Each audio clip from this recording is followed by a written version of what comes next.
Prime Minister Modi's third government, and it is important for us to assess how this government has fared both in the last 1 year and overall in the last 11 years as well. Some of you would know that I, prior to becoming a member of parliament, was a professor at IIM Bangalore. One of the things that professors are good at is assessing the performance of typically students, but also of governments. And what we have done, as I'm also chair of the AICC Research Department, and we have looked at the promises that have continuously been made by Modi Sarkar, and of course the document that they just released, which I have here a small version of this, the 11 Saal Seva Sushasan Garib Kalyan ke 11 Saal. So Viksit Bharat ka Amrit Kal, the usual slogans and dialogues. Anyway, good afternoon. I'm Professor Rajiv Gowda, Chair, AICC Research Department. I'm joined by Advocate Mahima Singh. I will be speaking to you in English, and we will be releasing 2 sets of documents with tremendous amount of detail for you, in order that we do not repeat each other. आंकड़ों के हिसाब से और इसकी जनगणना और जरूरी हो जाती है ताकि पता चले आज आखिर ऐसे कितने किसान हैं जो इस योजना से बाहर रह जाते हैं। इसी प्रकार से नारी शक्ति के लिए नया जोश का बहुत बड़ा एक नया नैरेटिव आपके सामने पेश किया गया, रंगीन पन्नों में परोस करके, जिसकी सच्चाई मैंने आधी तो आपको बता दी कि नारी शक्ति वंदन अधिनियम हो या वो पीएम मातृत्व वंदना योजना हो, ये जितनी योजनाएं हैं इनका यदि आप सत्य पता करने जाएंगे तो आप देखेंगे कि जो डेटा ये पेश कर रहे हैं आपके सामने वो कितना झूठा है। सबसे पहली बात, उन्होंने आपसे कहा, दावा किया देश से कि भारत में पहली बार 1000 पुरुषों पर 1020 महिलाएं हो गई।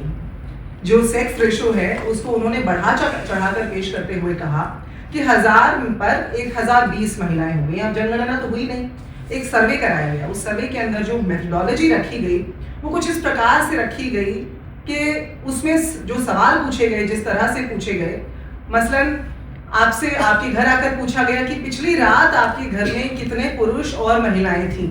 अब भाई पिछली रात मेरे घर के जो पुरुष हैं हो सकता है व्यापार के लिए बाहर गए हों, या हो सकता है कि मेरे घर के जो पुरुष हैं वो किसान हों और खेत में पानी लगाने गए हों, तो मेरे घर में तो वो नहीं थे। तो उस हिसाब से मेथोडोलॉजी को जो है छेड़छाड़ करके 1000 पर 1020 का आपके सामने आंकड़ा पेश किया, जिसके ऊपर विशेषज्ञों के आज सवालिया चिन्ह लगे हुए हैं।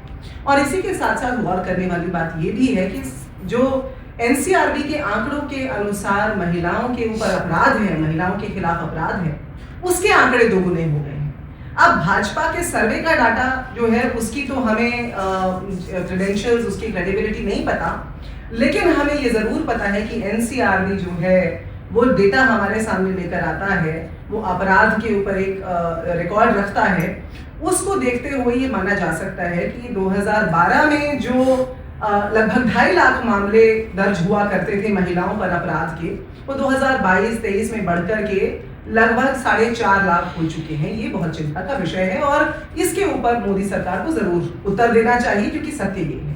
पीएम मातृत्व योजना का मैंने आपके सामने जिक्र किया। 2013-14 में इस योजना का नाम इंदिरा गांधी मातृत्व सहयोग योजना, एक स्वरूप इसका ये था, जिसको बाद में बदल के आपके सामने लाया गया। और आज दावा किया है भाजपा सरकार ने कि पीएम मातृत्व वंदना योजना के तहत 3.98 करोड़ गर्भवती महिलाओं और स्तनपान कराने वाली माताओं को 18,593 करोड़ रुपए वितरित किए गए हैं। अब इसका सत्य भी इस पुस्तिका में आप देखेंगे कि आपके सामने बड़े विस्तृत तौर पर दिया गया है, लेकिन मैं एक छोटे से बिंदु में संक्षेप में आपसे अगर कहना चाहूँ तो वर्तमान में महिलाओं को केवल 5,000 रुपए की सहायता मिल रही है। इस योजना के तहत जो राष्ट्रीय खाद्य सुरक्षा अधिनियम, जिसे कांग्रेस पार्टी 2013 में लाई थी, उसके बलबूते पर हम 6,000 की सहायता प्रदान करते थे, आज उसे घटा करके 5,000 कर दिया है। और ये जो लाभ है आज की योजना के मुताबिक सिर्फ पहली संतान तक ही स्त्री को मिलता है, यानी कि उसके बाद जो महिला के पोषण संबंधी जो जरूरतें हैं और आर्थिक कमजोरियों के चलते जो उनकी अनदेखी होती है वो अनदेखी बरकरार है। और इस सरकार की जो स्कीम्स हैं, जैसा पहले मैंने आपसे बताया, वो हाथी के दांत खाने की और दिखाने की और करते हुए वो इस तरह से उसको घुमा फिरा करके जो मिल रहा है वो कुछ और, आपको बताया जा रहा है वो कुछ और है। इसके बाद एक बहुत बड़ा दावा जो भारतीय जनता पार्टी और प्रधानमंत्री नरेंद्र मोदी बार बार करते रहे हैं, और शुरुआत से startup India, stand up India करके स्कीम्स चलाई थी, बहुत सारी इंडिया इंडिया करके स्कीम्स चलाई थी, और डिजिटल इंडिया, स्किल इंडिया, खेलो इंडिया। आज ये जो स्टार्टअप इंडिया के तौर की मैं विशेष तौर पर बात करूं, क्योंकि व्यवसाय में आसानी की बात ये सरकार करती है। एमएसएमईज पर इनके पास कोई डेटा नहीं है, आप पूछने जाएंगे तो एमएसएमईज बंद कितनी हो गई, खुल कितनी गई, कोई डेटा नहीं है। लेकिन एक डेटा जो हम आपको देने जा रहे हैं वो ये जरूर है कि जहां मोदी सरकार दावा कर रही है कि 1.80 लाख से अधिक नई कंपनियां पंजीकृत हुई हैं, जो 2022-23 की तुलना में 16% की वृद्धि दर्शाती है, ऐसा वो कह रहे हैं। उसके मुकाबले जो सत्य है, जो आंकड़ा है, वो कहता है कि मात्र 2024 के अंदर 12,717 स्टार्टअप बंद हुए हैं। यानी अगर इस स्टार्टअप इंडिया को शट डाउन इंडिया कह दिया जाए तो इसमें कोई भूल नहीं होगी, ये गलत नहीं होगा। 2021 में जहां इन प्रोजेक्ट्स के लिए $38 बिलियन की फंडिंग उपलब्ध थी, वो 2024 में घट करके आधी से भी कम $14.4 बिलियन के करीब रह चुकी है। और यहां तक कि 2025 के पहले 4 महीने में ही 259 स्टार्टअप्स पहले ही लगभग तबाह हो चुके हैं। तो इसलिए ये तो रही बात व्यवसाय की, महिलाओं की, लेकिन इससे पहले कि मैं अपनी बात को विराम देने की ओर बढ़ूं, इस देश का एक बहुत अहम हिस्सा है उत्तर पूर्व। उत्तर पूर्व, नॉर्थ ईस्ट जो रीजन है हमारे देश का, उसके लिए दावा करती है मोदी सरकार कि 2014 की तुलना में 2024 में इस क्षेत्र में विद्रोह गतिविधियां 24% कम हो गई हैं। अब बताइए इस पर कौन विश्वास करेगा? मणिपुर जो 2 साल से जल रहा है, मणिपुर जहां विस्थापन, हजारों लोगों का जो विस्थापन हुआ है, वो दक्षिण एशिया के कुल विस्थापन का 97% आज बन चुका है। जहां अभी कल परसों में ताजी हिंसा हुई है, राष्ट्रपति शासन लग चुका है, जहां के विधायकों ने तमाम कोशिशें की प्रधानमंत्री से मिलने की, लेकिन प्रधानमंत्री ने 1 मिनट नहीं दिया उन्हें। उस मणिपुर को जलता हुआ छोड़ करके यहाँ पर नॉर्थ ईस्ट की डेवलपमेंट करने का दावा करते हैं, वहां विकास करने का दावा करते हैं। और ये दावा, जैसा मैंने अदन गोलवी जी के अंदाज में कहा था, ये दावा बिल्कुल किताबी है। रंग बेशक आप उस पर गुलाबी लगा दें, पर दावा किताबी है। और अंततः विरासत और विकास का एक बड़ा जुमला फेंका है इस पुस्तिका के अंदर।